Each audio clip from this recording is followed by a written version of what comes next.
Take one.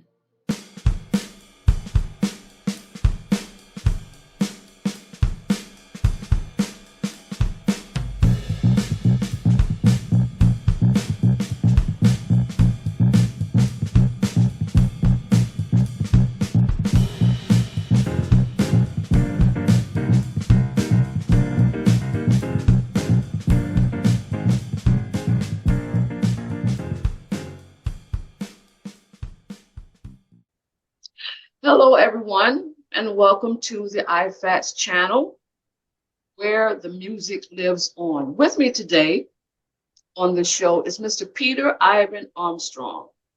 He is a member of I.F.A.T.S and also something of a musical entrepreneur.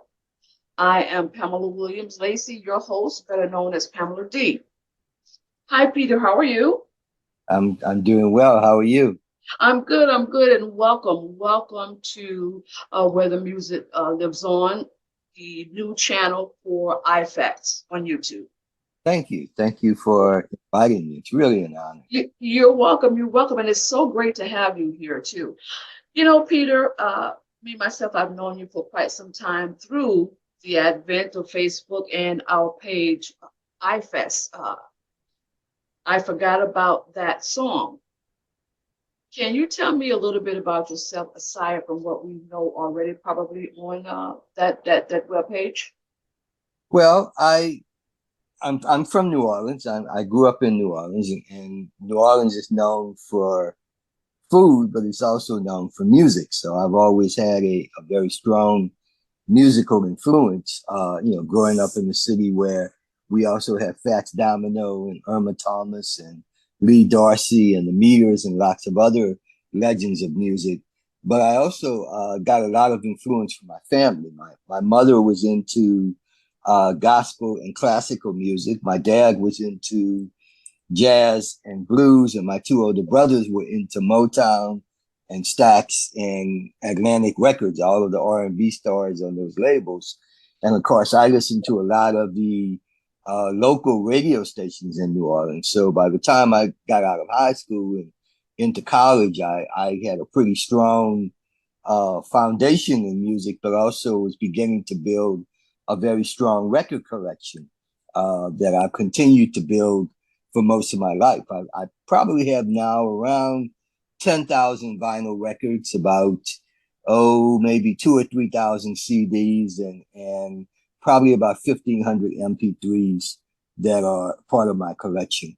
And the interesting thing about it is that I arrange my music collection chronologically, not alphabetically, because I learned when I was a DJ for a college radio station that many people associate songs with events in their lives. And that was the way music was sort of associated with me.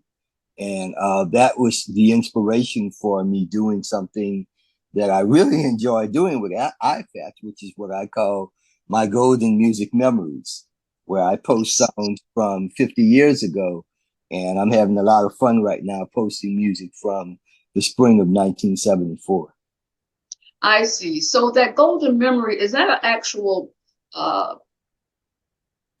that an actual station, or is it something that you No, put that's just to another channel? well, Or that's just me. That's just me. okay, And there are two reasons for doing that. First is because each year, each season of a year that I post songs, most of those songs are connected to memories in my own life, and I hope that they're connected to memories in other people's lives.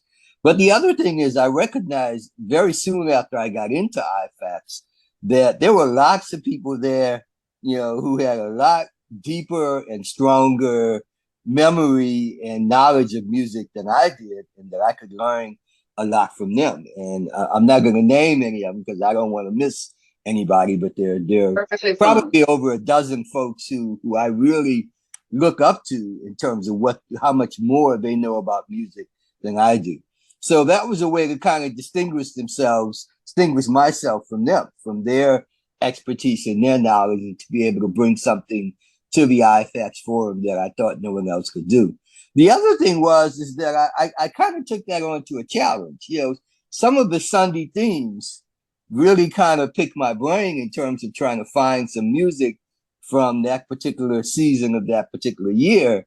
And that's been a lot of fun to do, you know, finding the song that fits into the Sunday themes that actually comes from, say, the winter of 73 or like what I'm doing now, the spring of 74. And I'm pretty proud to say I've only been stumped once. Most of the time, I'm able to come up with something every Sunday that fits into the theme, and I can get pretty creative about it. So I'm very proud of that. Oh, absolutely, Peter. You've been pretty consistent with keeping up with the themes and adding the right particular music to that particular theme or that category, or even that year, because of course we also do particular years and what was happening during that particular year. Yeah. That section is called the year that was. So you are pretty consistent with that, and I really enjoy uh, uh, listening to or seeing the music that you do share. Now, tell me this: what is your favorite type of music? What music really gets you going? Um, I go across a lot of different genres, but I have to say, because of the events in my life and being a hopeless romantic, that I probably like ballads. Okay, Okay. they are R&B ballads, if they're pop ballads, if they're country ballads, if they're soul ballads, and particularly, you know, ballads about a broken heart. You know, they get to me. All right, because very much from my younger life, I struggled with finding comfortable and perfect romances, and I think I played out my own sadness, through music, and when I became a DJ, I played out I think the sadness that a lot of other people would feel, and kind of resonate with that music. So I play a lot of different genres. My music collection includes, rock, reggae, R&B, jazz, fusion. I hate to use this term, but a lot of people know it. Smooth jazz, um, acid rock, and I could go on and on. Blues, a lot of the different, cross genres that are played. And that was sort of the thing that I used to do as a DJ, because I felt like it wasn't just playing the music that I wanted to do. I wanted to give people a lot of the perspective on how the music came to be and the connections of it or whatever. I used to train some of the younger DJs at the college radio station where I worked, and or not worked, but where I played. And I always told them that the way you discover and find out how good a DJ you are is, don't count how many people call you up on the phone and ask you to play this, but count how many people call you up and ask you what's that you're playing. Because then you've got their attention. Then you got a chance for educating them, and I really enjoy doing that. I used to do shows around themes there. Like, if the weather was really bad, I might do a show where every song was about rain. Or, I would do, one of my favorites was doing remake sets where I play the original version of a song and then play maybe three or four different of the remakes of it, which was great because a lot of the young people when I was actively DJing knew the hip hop samples of the song but didn't know the originals. So I was able to Yes. educate them about, this is where this song came from. This is where these DJs, these hip hop folks got that particular melody, that particular tune, or that particular chorus or something that they're weaving through their music. And that made my shows very, very popular. Okay. Okay. The when you share your music on our Facebook page, there is always something educational each time you post, from what I've seen. And one of the things that I really enjoy about music is the fact that it does that, that music really can educate. I like so much dealing with those artists that we've forgotten about or have been forgotten about, and how their music has really, at times been the backbone of some of the artists that we have familiarized ourselves with, such as the Temptations and the Four Tops and even the Supremes, so forth. So what I want to know from you is it very important, or is that your priority when you either post on our page or do your show, is to provide that information? I know you just alluded to that, but is that your main focal point? It's part of the important focal point. I'm a trivia nerd, and I like being able to share kinds of pieces of information that people say, "Oh, I didn't know that." And Okay. musically, there are literally thousands of stories out there that people are not aware of in terms of how a song was inspired to be written or recorded, what happened while the song was being recorded, what inspired somebody else to make a different version of it, the live versions versus the recorded versions or the alternate takes, or just what was going on in somebody's life as that music was going on. So yeah, it is a very important priority, and I think it makes the music much more enjoyable. At least I think it does, for people to know what went on, to kind of bring those classics, those memorable musics to our turntables and our devices that we now use to play them back. Yeah, very, very true. You mentioned earlier as well the type of music that you do prefer, which is a very wide range. Your musical influences, did they start at home? Was that the very beginning for you? Did it start later in life? Or could you tell us a little bit about that? It started at home. I mentioned all the different influences I got from my parents and my siblings, but I also listened to a lot of radio, and I listened to a lot of different radio stations. I didn't just listen to the R&B stations. I also listened to the top 40 stations. I listened to the jazz shows, different kinds of programs. So I had a very broad interest in music by the time I got into high school. And I didn't really start collecting music until I got to college. Oh, Uh, okay.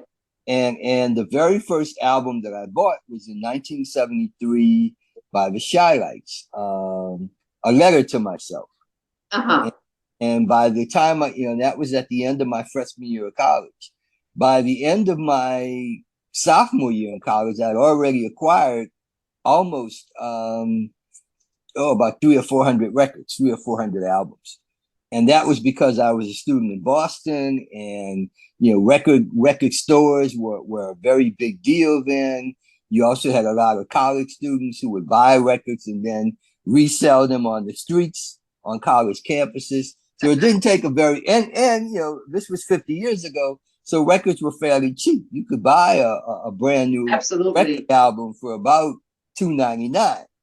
And so it didn't take long for me to really start building a collection of records, to the point where I got so good at it that I would usually be the first person in the dorm to have the new Earth, Wind and Fire album, or the new Temptation album, or the new Parliament Funkadelic record.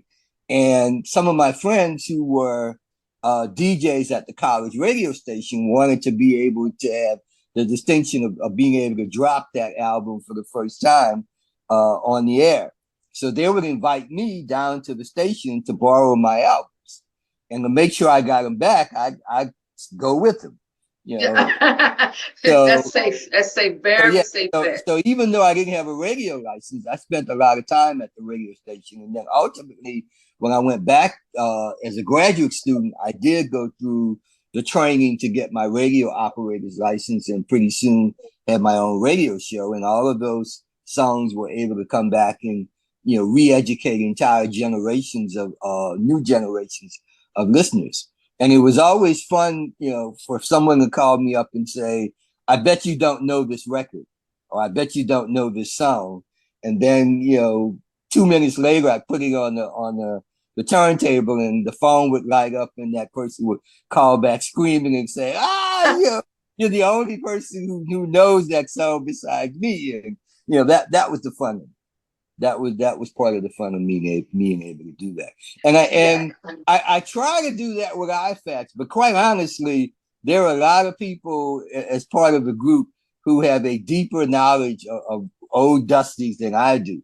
And I find myself saying, having to post to them, I've never heard this song before, which is both great and embarrassing. To be able to say, wow, as one of the I.F.A.T members says with his posting, there's way more music out there. And Uh-huh. that's really true. There is a Yeah. lot of stuff that has just gotten, just been forgotten, that because of I.F.A.T.S, new generations of listeners are being able to be introduced to. And I think that's just wonderful. Thank you, thank you. And I'm quite familiar with that. There's way more music out there. There's perfect, perfect example. How long did you DJ? Parts of 20 years. Is it okay for me to name the station? I don't think there would be an issue at Okay. all. It is WHRB 95.3 FM in Cambridge, and it's a college radio station. As an undergraduate, there were three stations in Boston that really played a very wide range of music. It was WTBS, which was connected to MIT. They changed Sure, the letters after Ted Turner bought the call letters and used it for his cable channel. sure. There was WBUR, which was connected with Boston University. And then there was WHRB, which was connected with Harvard University.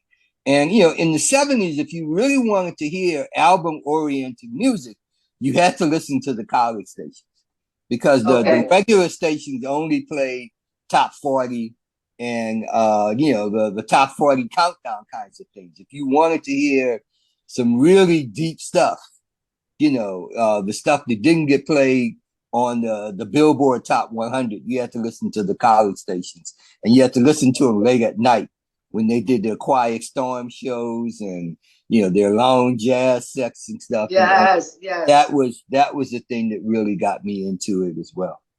Oh, okay. Okay. Now, outside of college, did you DJ as well? Did you continue that? Well, I would DJ for parties, private parties or for certain, other kinds of functions. But, that's why whenever I post a comment on I.F.A.T.S, I always kind of say this old radio DJ because, there are Okay. other people that have probably DJ for other kinds of occasions.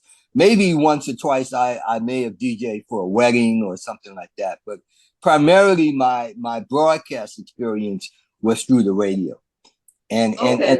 and that was my best forum because I could I was a DJ at a time when DJs had a lot of autonomy. You actually could pick your playlist and decide which Sure. songs you wanted to play. You could Mhm. take requests, and as long as you didn't break the FCC rules, you could play almost anything. And at the college stations, that's exactly what they did. They pushed I'm the sure. they pushed the envelope pretty far, but at the same time, we really exposed music of a lot of creative people. During the '90s in Boston, you had a lot of hip hop artists who were literally selling their records out of the back, the trunks of their cars, and Yes. they got a lot of exposure by coming to the radio stations and being able to actually play their music on the air. Um, now not so much. Everybody's now, all the music shows are pretty much, you know, uh, pre-programmed or run on what's called digicarts, and you don't have the kind of creativity that I think you had, 30, 40, 50 years ago with radio DJs who could really make or break a record. True. And I actually posted a song by the Temptations a couple of weeks ago that was a good example of that, where it should have been a lot more popular of a song than it was, but the DJs were mad at Motown for something that it had done. I'm not going to tell the whole story, but they basically told the Temptations, we hate to punish you guys, but we got to send a message to Motown to let them know that we DJs play a very big role in how the music industry operates. And Okay. I understand as a result of that, Motown got the message, but the consequence of it was that a very popular song by the Temptations didn't actually get the kind of commercial success that it deserved. Yes. And I believe that happened with quite a few of the artists that are known as these obscure artists. And Yes. during that time, there was a lot of payola and the like. So many of those songs that I think are just outstanding just did not get the notice that they deserve. And of course, it just didn't affect those obscure artists. Of course, they affected those such as, the well-known artists such as the Temptations. Let me ask you, Peter, what drew you to I.F.A.T.S? How did you find us? Again, it was a college experience, or someone connected to my college experience. It was one of my roommates who, about 10 years ago, was beginning to completely digitize his music collection. So he was getting rid of all of his vinyl records, all of his CDs, and turning them into MP4s and MP3s. And I was doing the same thing with my collection. But I was doing something on Facebook at that time, which was the Golden Music Memory. And I think I was doing it for 1968, which was a very, very important year in terms of some of the events in my life, but also Okay. in the country. And he noticed that I was doing it. He liked a lot of the stuff that I was posting through my Facebook page from 1968. So in 1969, 50 years of that came around. I guess he was already a member of I.F.A.T.S, and he sent me an invitation to do it. And at first, I was just kind of posting stuff randomly, going along with the themes. And then I said, well, maybe the way for me to kind of stand out a little bit and not be intimidated by so many of these folks who know so much more than I am is to maybe put sort of my own kind of, for want of a better word, brand out there. And the brand, Okay. Yeah. the Golden Music Memories. Uh, Uh-huh. and it's been a very, like I said, it's been a very good adventure. I look forward every uh, time I post something, whether it's the Sunday theme or whether it's unfortunately someone from some giant of the music industry dies, okay, or some other holiday that's significant musically, and I will put that, try to find something within that theme from the year that we're posting, you know, and it's worked out very well. Yeah. Yeah. Oh, absolutely. Tell us, who are your favorite artists? What's some of your favorite artists? It would take me an hour to go through all of them, but I will tell you that the ones that I played a lot during my DJ time, which was primarily a lot of R&B genre, I would say the Isley Brothers, the Temptations, Earth, Wind and Fire, Parliament Funkadelic, Luther Vandross, uh, Midnight Star, um, you know, from jazz, and fusion, I would probably say Herbie Hancock, Billy Cobham, Return to Forever, Miles Davis, Wes Montgomery, George Benson, and for each genre, there's probably a core group of people that I would record. And the other thing was, I think that made DJing on the radio so much fun for me is that, I wasn't afraid to mix stuff up. So, on any given show, you might hear Parliament Funkadelic, but you also might hear Jackson Brown. You also might hear Conway Twitty. you also Wow. might hear, you also might hear the Osmonds. And I made it in such a way that it wasn't forced. I was able to really weave that music in such a way that I think people really appreciated listening to my shows because they knew that if they wanted to hear something that didn't necessarily fall into the category of R&B, but they liked to hear it, that I played for it. Exactly. Okay. And to make sure that I was able to play it for him, I usually brought at least 3 or 4 boxes of my own music to my radio shows. So I was always prepared to play stuff that somebody might want to hear, but didn't think that DJs didn't have. Okay. Thank you. Thank you for that. Our page that is dedicated to songs that are forgotten, usually generally the B side. And many of our listeners, if not nearly all of them, enjoy that sound, enjoy that time, enjoy that place that brought them so many memories. Now, with that being said, how do you feel about today's music? Is there something that uh, maybe draws you away from that, or makes you, have you have a good feeling about music in the future, especially R&B and soul music? Um, I'll be honest with you. I don't listen as much to hip hop now as I used to, maybe 30 years ago. And this is probably gonna get me in trouble, but I will say one reason why is because I really don't think a lot of the hip hop artists out there now can really rhyme. A rhyme and a chant are not the same things. And in the early years of hip hop, you had artists who were really poets. They really could come up with some amazing ways to make words rhyme. I don't get that sense anymore. I think in many ways, a lot of the hip hop artists, in my opinion, let me just say that, are really just kind of talking out loud. In terms of R&B, I still listen to it, but I find now I'm listening more to international R&B. And if it's okay for me to give an example, one of the artists that I just stumbled across one night on Facebook was Libyanka, okay, who did a really popular song. I think she's from, well, I'm not going to guess at it, but I think she's from a West African country. And she did a song that I think resonates with a lot of young people, especially called Did You Check on Me?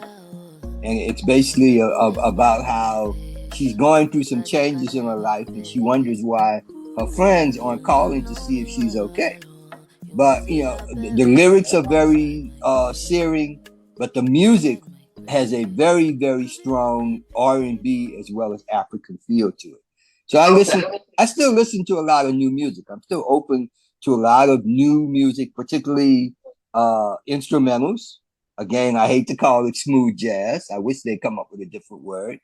But I listen to a lot of groups of that genre, like 480 East and yeah, I'm struggling for some of the Yes, names. you're fine. But You're fine.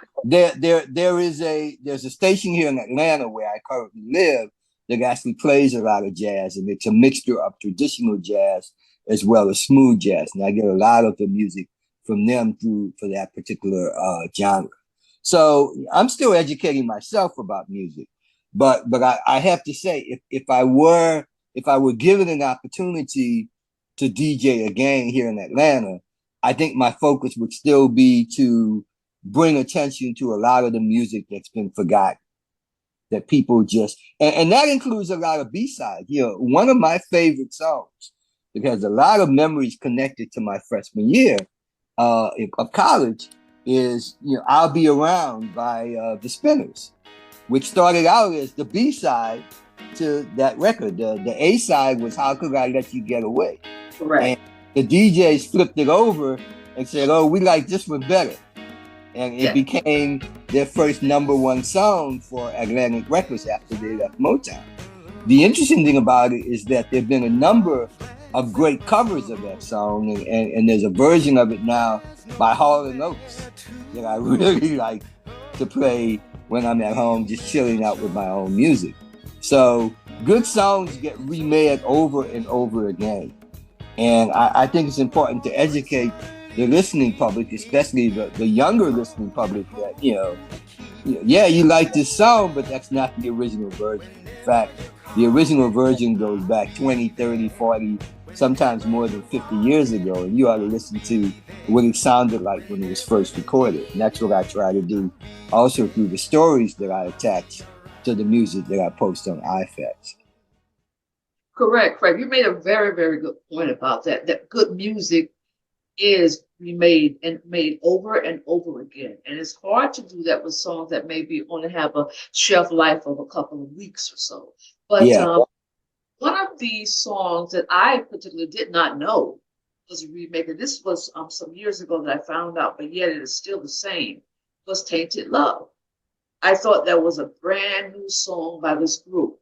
And yet it was recorded by another artist whose name escapes me right now, more than at the time that was in the 1980s when it was re-released as a new song for that group, but it was at least maybe 20, 30 years that the song had been made initially by another artist. Well, So the I interesting thing about that song is that I think the original version that most people are familiar with wasn't the original version. The R&B version was actually a remake of a standard from the 1940s. You know, okay, Love is a very, very old song. And again, being the music nerd that I am, I haven't posted that yet.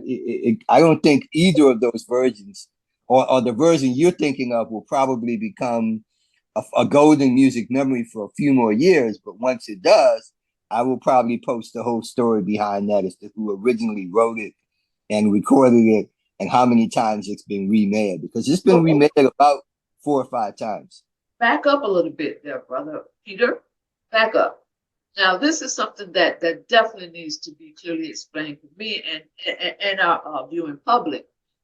The original version was derived from another song in the 1940s. Please explain who was the artist and how did that come about to the 19th? Unfortunately, I'm trying to recall the name of the female artist who did the version that most of us know. Okay, and that may have been the original version, but I think it was actually written by someone earlier than that. Okay, don't quote me on this because I could be wrong. But normally what I do when I post my stories is I'll do a lot of research to try to figure out actually where the song began, who wrote it, because oftentimes songs are recorded by people, but they're written by someone else. Oh, And, yes, and of a course, lot of yeah. songwriters never really recorded their own music. A good example is Bernie Taupin, who actually only Yes, recorded one album, but he wrote most of Elton John's greatest hits. correct. So I think "Tainted Love" is a song that started out. Well, I don't want to go down that road too far because I don't want to be inaccurate here. Okay, but I think it started out as a show tune. Okay, Okay, that's and and, possible, definitely. and then became adapted as an R&B song, and then was picked up by the group in the '80s that we all know and are familiar mostly with the song about. But I think that's a good example of how songs get remade and reinterpreted over and over again for new generations. Exactly, exactly. And for those who are viewing and or listening to this broadcast can definitely uh, give us some information on that to make this a little trivia for you.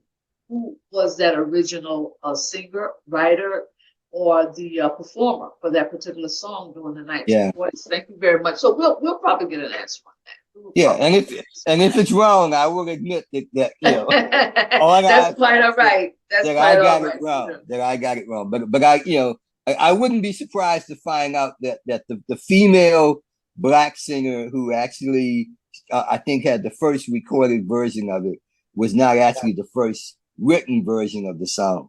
I But see. I we'll see. see. We'll see. Okay. Okay. We're going to leave that out there for them. Now, you mentioned earlier also regarding your connection to I.F.A.T.S and those members who you've also become educated by. Has being an I.F.A.T.S been an education for you as well? And how well do you connect with the other members of the group? Uh Again, I can't name them because I don't want to leave That's any fine. out.